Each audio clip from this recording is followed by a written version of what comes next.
Hola chicos, ¿cómo están? Esta es la segunda parte del video de historia. No quise hacer un solo video con todo porque puede resultar demasiado largo, monótono, etc. Pero la pregunta puede ser del video anterior o de este, es exactamente igual.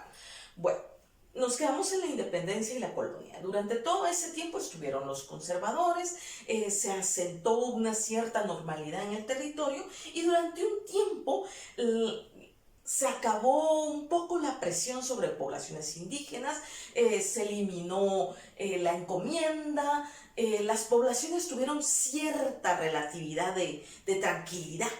Pero luego vino la revolución liberal en este país. La revolución liberal fue sui generis en Guatemala, porque en otras partes del mundo los liberales hicieron una repartición de tierras a todo, a los indígenas, a los campesinos, a los ladinos, una redistribución mejor de la tierra, si no ideal, por lo menos mejor. En este lugar, aunque hubo una redistribución, fue diferente, vamos a decirle así. Resulta ser que más o menos cuando fue la revolución liberal, que ya estamos hablando de 1870 y algo, 71 creo, durante la Revolución Liberal de 1871, no le pongan atención a las fechas, que no va a venir fechas en el examen, pero más o menos por aquellos entonces, la población de este país estaba distribuida más o menos de la siguiente forma. Había un 70% de la población que era indígena o maya, y había un 8% de la población que eran descendientes de criollos que vivían no solo en la ciudad capital o en la antigua, sino que vivían también en las cabeceras departamentales. Y luego el 22% de la población restante eran los ladinos, mestizos y etc. Bueno, con esa distribución de la tierra que había, acuérdense que los criollos eran solo el 8%, sin embargo eran los que tenían el poder tanto económico como político. Bueno, estos descendientes de criollos, principalmente que vivían en el interior del país, en los departamentos, en las cabeceras departamentales, estaban muy molestos con los conservadores, que eran principalmente representados por gente que vivía en la capital. Porque el poder económico y político estaba concentrado en la pequeñísima población que vivía en la capital y nada más. Ya de ahí el poder o el desarrollo económico para los que vivían en el interior era mínimo, aunque se tratara de descendientes de criollos. Es así como algunos se organizan y llevan a la revolución liberal que hubo en aquel entonces. Esa revolución liberal en efecto quería una redistribución de la tierra para producir riqueza, pero no una distribución de la tierra para las poblaciones indígenas o ladinos, no, quería para ellos. Y eso fue lo que pasó. Para poder expropiar y hacerse de más tierras, lo que hicieron fue crear una serie de leyes que les permitió realizar esto. Entre los grandes afectados por la expropiación fue la Iglesia Católica, porque prácticamente la iglesia fue expulsada de Guatemala, la sacaron, la echaron del país. Es por eso que Justo Rufino Barrios crea la educación laica. ¿Por qué? Porque la educación estaba principalmente en manos de los jesuitas, y al echar a la iglesia, a las congregaciones y a todos estos, dejando nada más muy pocos curas en todo el país, al echar esas grandes congregaciones, lo que él hace es que la educación tiene que volverse laica, porque si no, ¿quién va a educar? No quiere decir que sea malo haber vuelto laica la educación. Lo que fue malo fue todo lo demás que él tenía pensado hacer o porque él lo hacía. Bueno, pasamos de la siguiente manera. Él crea una capa creciente de población que puede acceder a otras cosas, porque la educación universitaria se vuelve más accesible para el ladino que no es propiamente descendiente de criollo, pero que antes no podía porque la universidad era solo para los más ricos. Entonces hay un pequeño porcentaje de la población que tiene más acceso a la educación, que son los ladinos.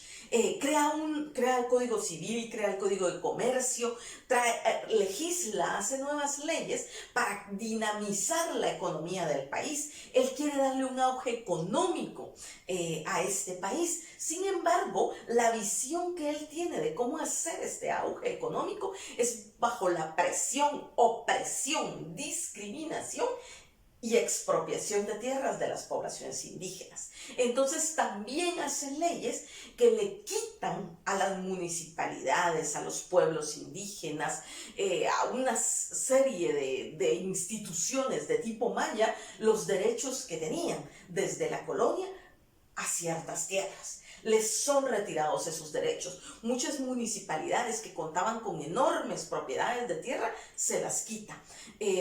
Comunidades indígenas que habían vivido en enormes territorios que se los había dado la corona española, les son eliminados. Y a las poblaciones ladinas que vivían como campesinos y que podían rentar en usufructo unas parcelas que se les daba para que trabajaran, laboraran y vivieran de eso y pagaban nada más un costo pequeño por el uso de esa tierra, les vuelve ese costo enorme y hace un reglamento donde si no pagabas rápidamente las cuotas que tenías que pagar de estas nuevas cuotas más grandes que tenías, se te quitara la tierra. Se quita toda esa tierra y el fin de él es agrupar estas tierras y volverlas extensiones de terreno amplias que se les daba a la gente que estaba con él, a los criollos estos que habían luchado para tener más tierras, y se les daba como enormes fincas que pagaban a costos ridículos o que incluso eran regaladas. Se les daba 3 o 5 años a partir del momento que se les dio para pagar el costo de la tierra, y ese pago no era el del valor real de la tierra, sino un costo ahí súper chiquito. Eran leyes completamente beneficiosas únicamente para un círculo, y ese círculo era el de él. Por ejemplo, todos los altos funcionarios o el gabinete de barrios recibió como regalo enormes extensiones de tierra. Ya ahí podías ver cómo estaba haciendo la cosa.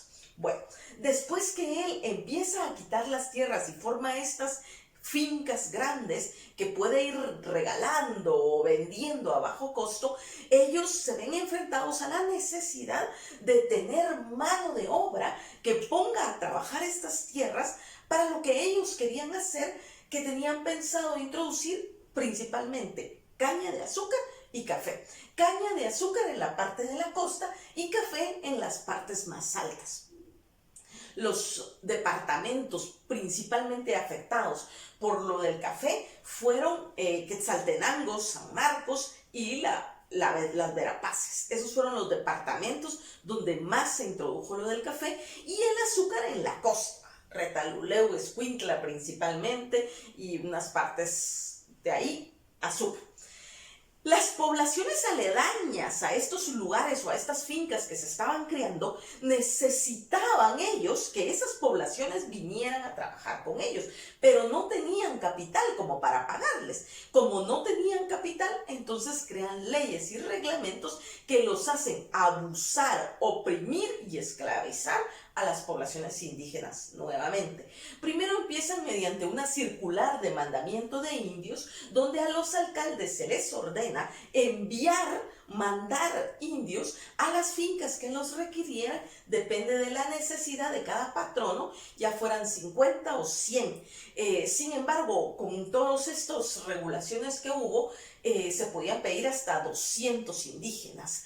Luego, para formalizar esta circular, se creó el reglamento de jornaleros. En el reglamento de jornaleros era obligatorio para las poblaciones indígenas trabajar para algún patrono durante un periodo de tiempo. Claro que el trabajo, decían ellos, que se te iba a pagar, pero lo que se te pagaba no solo era una miseria, sino era una locura las maneras en las que se te podía pagar. Para que todo esto funcionara, crearon un nuevo documento que se llamaba el libreto. Y todos los indígenas, para poder movilizarse de un lugar a otro, debían llevar su libreto. Este libreto debía ir firmado y sellado por el patrono que tú tenías, constatando que tú ya habías cumplido con el trabajo obligatorio que se te había puesto y que en ese mismo sentido ya podías movilizarte libremente. Si el libreto no estaba firmado y sellado, eras detenido. Si no llevabas el libreto, igual. Adicionalmente, hay una serie de circulares que barrios o sus funcionarios mandan a los alcaldes, diciéndoles cosas como que si algún indígena no cumple con el trabajo obligatorio que debe realizar, sea castigado de forma ejemplar para evitar que esto siga sucediendo. Hubieron levantamientos de poblaciones indígenas, hubieron lugares donde algunos trataron de hacer alguna cosa, y todos los levantamientos o los opositores al régimen eran literalmente asesinados con extrema crueldad y algunas veces en la vía pública, para que se supiera que nadie podía oponerse a este nuevo régimen si no quería morir. Es así como él impone el régimen, lo impone y ya no hay nada que se pueda hacer. Después, más adelante, se emiten otras leyes que van obligando a otras cosas. Por ejemplo, también estuvo la ley de vialidad, que obligaba a que trabajaras como indígena en la realización de caminos. Y todo esto para obligar a realizar distintas cosas, como el tren, que era una obsesión de Barrios, el tren que llegara a todos los lugares. Lo del tren era para que pudiera movilizarse muy bien toda la producción, por eso la ruta, ¿no? Incluía la parte de los Altos, Quetzaltenango, la costa, y así movilizar el azúcar o el café, los productos. Y era obligación de las poblaciones indígenas contribuir en la construcción de esto para este sistema económico que él estaba creando, ¿no? Barrios, mediante la opresión, el despojo y la discriminación del pueblo indígena, como bandera principal, logra una creciente economía en Guatemala, porque eso es así. O sea, el Producto Interno Bruto de Guatemala crece y se vuelve una nueva capa de riqueza, pero claro que riqueza concentrada en algunos, ¿va? Que el país tenga datos de que la economía crece no quiere decir que la economía de toda la gente creció. De hecho, fue peor la de la mayoría. Pero a costa de ese sufrimiento, unos otros lograron amasar enormes fortunas. Algunos de ellos hasta el día de hoy siguen teniendo enormes fincas, centros comerciales, riquezas enormes que en ese momento se fundaron o se vieron incrementadas enormemente. De hecho, si ustedes, algunas fincas de la costa, si han tenido la oportunidad de ir, algunas de ellas todavía tienen un pequeño museo en la que era la casa patronal, donde te enseñan algunos libretos, cosas como esa, o como había poca regulación sobre estos patronos, los patronos de hecho podían imprimir sus propias monedas y pagarle a los indígenas que llegaban con estas monedas. Esas monedas no valían en ningún otro lugar que no fuera la propia finca. Así que tú recibías dinero en pago, que era una miseria ya de por sí, pero te pagaban con fichas que solo podías utilizar en la finca, en la tienda de la finca. En la finca te daban todo y vos dejabas tus monedas. Pero cuando vos ya necesitabas más cosas como comida, insumos y así, y ya te habías acabado tus monedas, te daba fiado el patrón. Era muy generoso y te daba fiado. Y creó una cosa que era muy horrible y que en la costa, de hecho, hay muchas historias de eso. Y es que cuando ya debías tanto que ya no podías pagarlo y no ibas a poder lograrlo nunca, lo podías pagar dejándole regalado al patrono 1 o 2 hijos tuyos como mano de obra gratis que debían servir en la finca por el resto de sus días. Era una cosa súper horrible. pasaba con mucha frecuencia, porque algunos patronos incluso abusaban tanto que les vendían alcohol a precio carísimo, alcohol hecho por ellos mismos, para que se endeudaran, ¿verdad? Y por eso mismo la propia moneda, que solo se podía usar en la propia finca.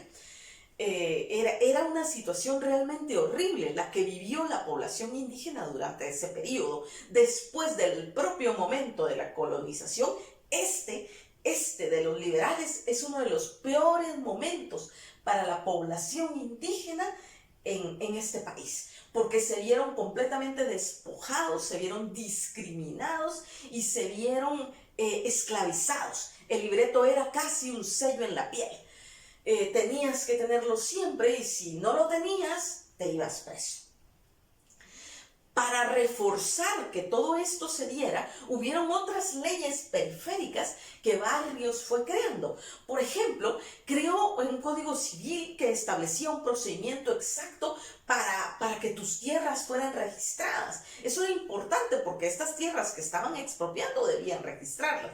Pero los trámites eran muy costosos. Entonces, si eras campesino, ladino o indígena con un pequeño trozo de tierra, el trámite era muy caro como para que registraras tu tierra. Es decir, que creó esta ley para beneficiarse ellos y amarrar por completo esta nueva forma de tener la tierra. Es en ese momento histórico, quiero que se den cuenta, donde se crean las condiciones que nos dan este país. Cuando ustedes leen en distintos artículos la finca, se crea el patrón, alude a este momento específico en el que se crea esta nación, producto justamente de las fincas y donde el patrón de cada finca era el reyesito, porque si el patrón no quería, no te firmaba el libreto y no había nada que pudieras hacer para obligarlo. Era algo que tenías que agradecer que él hiciera y estabas dándole un trabajo prácticamente regalado, estabas dejándole tu vida ahí. Esta mentalidad que hay ahora, el indígena es Aragán y hay que quitárselo, fue creada en ese momento. ¿Por qué? Porque la ley de jornaleros decía que trataba de evitar las costumbres de malvivir y vagancia de las poblaciones indígenas.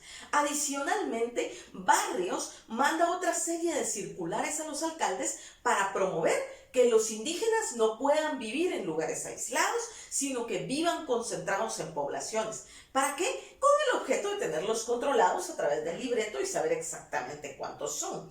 ¿Qué otra cosa? Que los indígenas, en la medida de lo posible, no usen sus trajes típicos. ¿Por qué?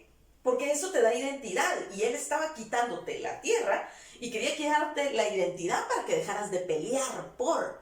y se crean una serie de circulares que reprimen, reglamentan y reducen hasta el comportamiento de las poblaciones. En ese periodo es donde las peores cosas suceden. Ese periodo se extiende hasta la Revolución de 1944. Como sabemos, Ubico aún crea leyes contra la vagancia y otras formas que Ubico peculiarmente tenía de mantener el control. Porque esta gente que se creó en ese momento como nuevos ricos, se quedaron en el poder desde 1871 hasta la Revolución del 44, que ya sabemos que fue un periodo pequeñito en el que se trataron de hacer algunos cambios en la tenencia de la tierra, pero que no se lograron todos. Sin embargo, eso lo vamos a ver más adelante cuando analicemos el decreto creado por Arbenz, el decreto 900, pero lo vamos a ver más adelante. Eso es todo por ahora. Gracias, chicos. Bye.